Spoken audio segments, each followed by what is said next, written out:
कहते हैं ना, जब रिश्तों में छिपे राज बाहर आते हैं तो घर की दीवारें भी कांप उठती हैं। कुछ ऐसा ही होने वाला है सीरियल वसुधा में, जहां एक साधारण सी रस्म बदल जाएगी तूफान में। अब सवाल यह है, क्या एक बाप का प्यार, एक मां का गुस्सा और एक बेटी का डर, इन सबके बीच रिश्ता बचेगा या टूट जाएगा? चलिए जानते हैं इस कहानी का वो हिस्सा जहां से शुरू होती है सबसे बड़ी परीक्षा, प्यार, रिश्तों और मान सम्मान की। कहानी शुरू होती है सुबह के उस वक्त से, जब हवाओं में हल्की ठंडक है और घर के आंगन में हलचल बढ़ रही है।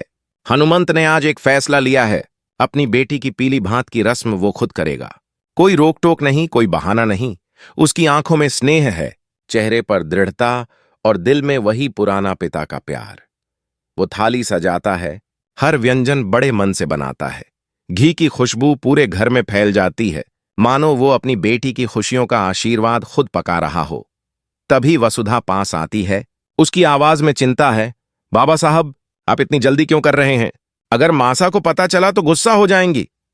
हनुमंत मुस्कुराकर कहता है, बेटी, कुछ रस्में वक्त का इंतजार नहीं करती। ये रस्म मैं अपने हाथों से पूरी करूंगा, चाहे कुछ भी हो। लेकिन वसुधा फिर भी नहीं मानती। कहती है, कहीं आप गए और वहां कुछ गलत हो गया तो?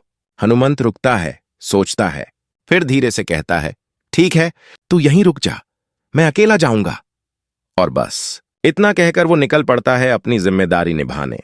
दूसरी तरफ दिव्या को खबर मिलती है कि काकूसा, हनुमंत घर से निकल गए हैं। वो घबरा जाती है, तुरंत अविनाश को कॉल करती है और कहती है, कुछ कीजिए, काकूसा जा चुके हैं। अगर चंद्रिका को पता चला तो सब खत्म हो जाएगा। अविनाश भी परेशान हो जाता है, लेकिन वक्त किसी का इंतजार नहीं करता। हनुमंत थाली लेकर पहुंचता है उस घर में, जहां न सिर्फ उसकी बेटी की रस्म है, बल्कि कुछ ऐसे रहस्य भी हैं जो अब फटने वाले हैं।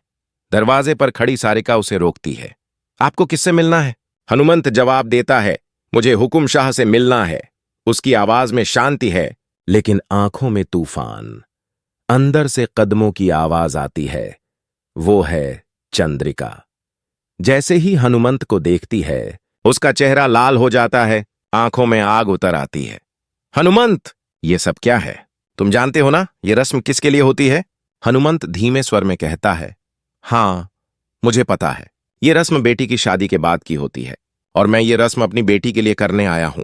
कमरे में सन्नाटा फैल जाता है। सभी के चेहरे पर सवाल है। कौन सी बेटी? चंद्रिका की आवाज गूंजती है। तभी हनुमंत की आंखों में एक चमक आ जाती है। मेरी वसुधा। ये सुनते ही सब दंग रह जाते हैं। हवा में भारीपन है, जैसे किसी ने सबकी सांसें रोक दी हों। तभी सीन कट होता है वसुधा पर, जो घर में बेचैन होकर बार बार देव को फोन कर रही है। देव, मैंने बाबा साहब को रोकने की बहुत कोशिश की, लेकिन वो नहीं माने। वो भांत लेकर वहां चले गए हैं। अब पता नहीं क्या होगा। देव भी परेशान है। उसकी आंखों में डर है, क्योंकि वो जानता है कि अगर ये सच बाहर आ गया तो उनका रिश्ता खतरे में पड़ जाएगा। उधर हनुमंत की थाली अब चंद्रिका के सामने रखी है। हनुमंत उसे सौंपते हुए कहता है, ये बेटी के लिए है, उसके सुख की कामना के लिए।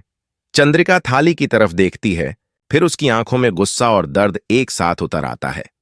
हनुमंत, ये सब क्या कर रहे हो तुम? ये घर तुम्हारा नहीं है, और ये रस्म करने का हक तुम्हें किसने दिया? हनुमंत शांत रहता है, बस इतना कहता है, प्यार का हक किसी को नहीं देना पड़ता चंद्रिका, वो तो खुद ले लेता है। और यहीं से शुरू होता है वसुधा का सबसे बड़ा मोड़। चंद्रिका की आंखों में अब सिर्फ गुस्सा नहीं, अपमान की आग जल रही है। वो हनुमंत की ओर बढ़ती है और कहती है, तुम्हें जरा भी शर्म नहीं आई? यहां आकर ये रस्म करने की हिम्मत कैसे हुई तुम्हें? तुम्हें पता भी है ये घर अब तुम्हारा नहीं रहा। हनुमंत चुपचाप उसकी बातें सुनता है, लेकिन उसकी आंखों में सच्चाई की चमक है। घर मेरा नहीं सही, पर बेटी तो मेरी है ना, वो शांत स्वर में कहता है। वो रस्में जो बाप के हाथों से पूरी होनी चाहिए थीं, उन्हें कोई और क्यों करे? चंद्रिका क्रोध में थरथराती हुई कहती है, तुम्हारी बेटी अब इस घर की बहू है, और जो कुछ होगा वो हमारी मर्जी से होगा, तुम्हारी नहीं। हनुमंत फिर भी अपनी जगह अडिग खड़ा रहता है। उसके शब्दों में एक पिता का दर्द है। मुझे रस्मों की नहीं, अपनी बेटी के दिल की परवाह है। मुझे पता है वो इस घर में खुश नहीं है। जैसे ही ये बात निकलती है, हवा भारी हो जाती है। कमरे में बैठे लोग एक दूसरे को देखने लगते हैं। चंद्रिका जोर से थाली जमीन पर पटक देती है। भात चारों ओर बिखर जाता है। बस, बहुत हो गया तुम्हारा नाटक, वो चिल्लाती है। अब ये नाटक नहीं चलेगा। आज के बाद अगर तुमने इस घर में कदम भी रखा तो बर्दाश्त नहीं करूंगी। दूसरी तरफ वसुधा देव को फोन पर बताती है कि बाबा साहब पर चंद्रिका बहुत गुस्सा होंगी। देव घबराया हुआ है, कहता है, मुझे कुछ करना होगा। अगर मासा को हमारे रिश्ते का सच पता चला तो सब खत्म हो जाएगा। वसुधा की आंखों में डर उतर आता है। देव, अब हम क्या करेंगे? देव गहरी सांस लेकर कहता है, पहले मुझे बाबा को वहां से निकालना होगा। वह अपनी गाड़ी की चाबी उठाता है और निकल पड़ता है। उधर हनुमंत अब भी वहां खड़ा है। उसकी आंखों में न कोई डर है न पछतावा। वो धीरे से कहता है, मुझे माफ करना चंद्रिका, मैंने तुम्हें कभी नुकसान नहीं पहुंचाया, लेकिन जो भी किया सिर्फ अपनी बेटी के लिए किया। चंद्रिका कहती है, तुम्हारी बेटी ने हमें धोखा दिया है और तुम उसे बचाने आए हो। हनुमंत सिर झुका लेता है। बेटी की गलती हो भी तो बाप उसका साथ छोड़ दे, ये कैसे हो सकता है? तभी पीछे से हुकुम शाह की आवाज आती है, बस करो दोनों। सबकी नजरें दरवाजे की ओर जाती हैं। हुकुम शाह अंदर आते हैं। उनकी चाल धीमी लेकिन आवाज भारी है। हनुमंत, जो हो गया सो हो गया, अब वापस चले जाओ, इससे पहले की बात और बिगड़े। हनुमंत एक पल के लिए रुकता है, फिर थाली में गिरे पीले भात को उठाने की कोशिश करता है। उसकी उंगलियों में स्नेह है, जैसे वो बेटी की खुशियों को फिर से समेटना चाहता हो।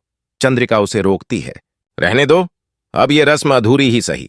हनुमंत मुस्कुराता है, रस्में अधूरी नहीं रहती चंद्रिका, एक न एक दिन पूरी हो ही जाती हैं।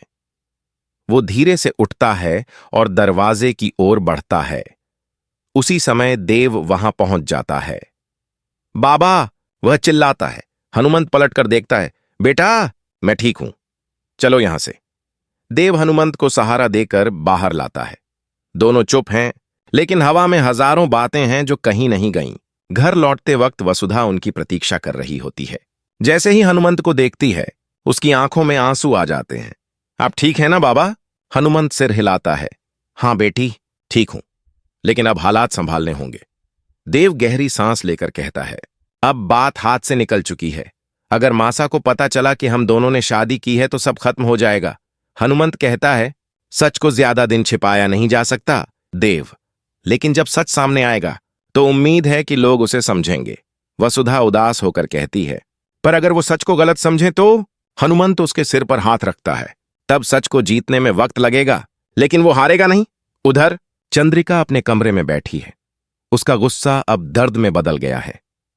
वसुधा ने मुझे धोखा दिया, वह खुद से कहती है। मैंने उसे बेटी की तरह माना था। तभी सारिका अंदर आती है। मासा, अब आप क्या करेंगी? चंद्रिका कहती है, जो औरत धोखा देती है उसे सजा मिलनी ही चाहिए। मैं अब वसुधा को उसकी गलती का एहसास करवाऊंगी। उसकी आंखों में अब बदले की चमक है। रात बीतती है। सुबह होते ही देव और वसुधा मंदिर जाते हैं। दोनों मन ही मन प्रार्थना करते हैं कि सब कुछ ठीक हो जाए। देव कहता है, अगर प्यार सच्चा है तो ईश्वर खुद रास्ता बनाएगा। लेकिन तभी फोन बजता है, दिव्या का कॉल। वो कहती है, वसु, मुसीबत बढ़ गई है। चंद्रिका ने सबको बुलाया है घर में मीटिंग के लिए। वो कुछ बड़ा करने वाली है। वसुधा का चेहरा सफेद पड़ जाता है। देव उसका हाथ पकड़कर कहता है, डरो मत, मैं हूं ना, जो भी होगा साथ झेलेंगे। इधर चंद्रिका ने सबको बुला लिया है, हुकुम शाह, सारिका और कुछ पुराने परिवार के सदस्य। माहौल गंभीर है। चंद्रिका कहती है, आज मैं सबके सामने एक सच बताने वाली हूं, ऐसा सच जो सबको हिला देगा। सबके चेहरों पर सवाल हैं। ये सच वसुधा और देव से जुड़ा है। कहानी अब उस मोड़ पर पहुंच गई है जहां प्यार और प्रतिष्ठा की जंग शुरू होती है, और इसी से शुरू होगा अगला भाग, जहां एक रिश्ता टूटेगा, एक नया सच सामने आएगा और हर किरदार अपनी नियति से टकराएगा। घर का माहौल भारी है। हर कोने में सन्नाटा है, लेकिन उस सन्नाटे में तूफान की आहट साफ सुनाई दे रही है। सब लोग हाल में इकट्ठा हैं। चंद्रिका, हुकुम शाह, सारिका, दिव्या और बाकी परिवार के सदस्य। सामने वसुधा और देव खड़े हैं। दोनों के चेहरों पर डर और बेचैनी साफ झलक रही है। चंद्रिका की आंखों में अब सिर्फ गुस्सा नहीं, बल्कि आंसुओं की चमक भी है। वो ठंडे स्वर में कहती है, आज मैं सबके सामने वो सच कहने जा रही हूं जो अब तक छुपाया गया। वो सच जिसने हमारी इज्जत, हमारे रिश्ते और हमारे घर की नींव को हिलाकर रख दिया। सबकी सांसें थम जाती हैं। देव और वसुधा, वह एक पल के लिए रुकती है, फिर आगे कहती है, इन दोनों ने हम सबसे छिपकर शादी कर ली है।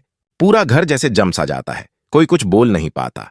देव और वसुधा एक दूसरे की ओर देखते हैं। चंद्रिका आगे बढ़ती है, उसकी आवाज अब टूटने लगती है। मैंने तुम्हें बेटी माना था वसुधा, लेकिन तुमने मुझे धोखा दिया। तुमने मेरे घर की मर्यादा तोड़ी, मेरे विश्वास को तोड़ा। वसुधा की आंखों से आंसू गिरते हैं। वो धीरे से कहती है, मासा, हमने किसी को धोखा नहीं दिया, हमने बस प्यार किया और उस प्यार को नाम दिया। चंद्रिका चिल्लाती है, प्यार? अगर यही प्यार है तो नफरत किसे कहेंगे? हनुमंत आगे आता है। चंद्रिका, बच्चों की गलती को इतना बड़ा मत बना दो कि रिश्ता ही खत्म हो जाए। ये दोनों एक दूसरे से सच्चा प्यार करते हैं। हुकुम शाह भी गहरी सांस लेकर कहता है, हनुमंत सही कह रहे हैं, गलती हुई है, लेकिन उसका हल नफरत नहीं, समझदारी है। चंद्रिका कहती है, आप दोनों को तो हमेशा इनकी तरफदारी करनी थी, लेकिन मैं इस बार झुकूंगी नहीं। वसुधा ने मेरा भरोसा तोड़ा है, अब उसे सजा मिलेगी। देव वसुधा के सामने खड़ा होकर कहता है, अगर सजा देनी है तो मुझे दो मासा। ये सब मेरी वजह से हुआ, मैंने ही शादी का फैसला किया था। चंद्रिका कहती है, तुम दोनों ने मिलकर हमारे नाम पर दाग लगाया है, अब ये रिश्ता इस घर में नहीं टिकेगा। वसुधा घुटनों के बल गिर जाती है। मासा, प्लीज ऐसा मत कहिए, मैं जानती हूं मैंने गलती की, लेकिन मैंने हमेशा आपको मां माना है। चंद्रिका के चेहरे पर एक पल के लिए कोमलता आती है, लेकिन तुरंत वो आंखें फेर लेती है। मां वो होती है जिस पर बेटी को गर्व हो, और मैं तुम्हें वो मान अब नहीं दे सकती। सारिका सब देख रही है, उसके चेहरे पर संतोष की झलक है, लेकिन तभी दिव्या बोल उठती है, मासा, अगर प्यार गुनाह है तो क्या रिश्ते झूठे निभाना सच्चाई है? आपने कभी देव और वसुधा को सच में समझने की कोशिश की? घर में एक सन्नाटा छा जाता है। चंद्रिका कुछ नहीं बोलती, बस वहां से उठकर अपने कमरे में चली जाती है। रात गहरी हो चुकी है। वसुधा आंगन में बैठी है, हाथ में वही थाली है जिसमें पीली भात था। उसकी आंखों से आंसू गिर रहे हैं। देव पास आकर कहता है, चलो वसु, यहां से चलते हैं, अब इस घर में हमारे लिए जगह नहीं रही। वसुधा कहती है, नहीं देव, मैं ऐसे नहीं जाऊंगी। जब तक मासा मुझे माफ नहीं करेंगी, मैं चैन से नहीं रह पाऊंगी। हनुमंत पास आकर कहता है, बेटी, कुछ रिश्ते वक्त से ठीक होते हैं, अभी नहीं, लेकिन एक दिन वो जरूर समझेंगी कि तुमने गलत नहीं किया। अगले दिन सुबह का वक्त है, घर में चुप्पी है, लेकिन तभी हुकुम शाह चंद्रिका के पास आता है और कहता है, तुम्हारा गुस्सा जायज है, लेकिन तुम उस लड़की को सजा नहीं दे सकती जिसने सिर्फ प्यार किया है।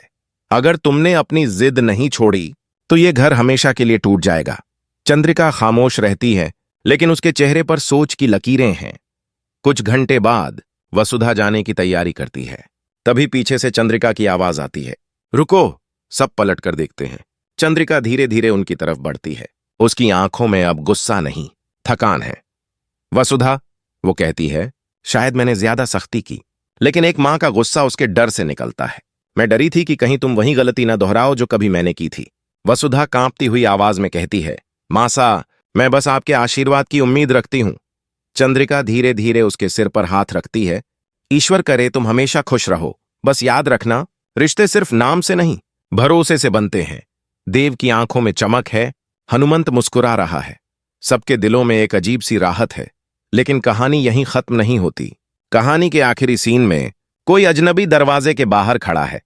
उसके हाथ में एक पुराना फोटो है जिसमें वसुधा और देव के साथ कोई तीसरा चेहरा है।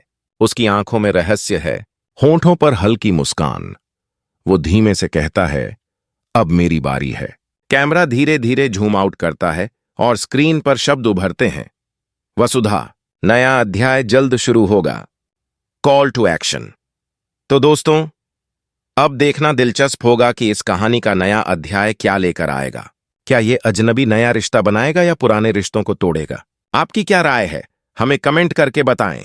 और अगर आप भी वसुधा के इस नए सफर के लिए एक्साइटेड हैं, तो इस कहानी के अगले भाग को मिस मत कीजिएगा। ऐसे ही अपडेट्स के लिए जुड़े रहिए, क्योंकि हर रिश्ते के पीछे छिपी होती है एक नई कहानी, और हर कहानी में होता है एक नया मोड़।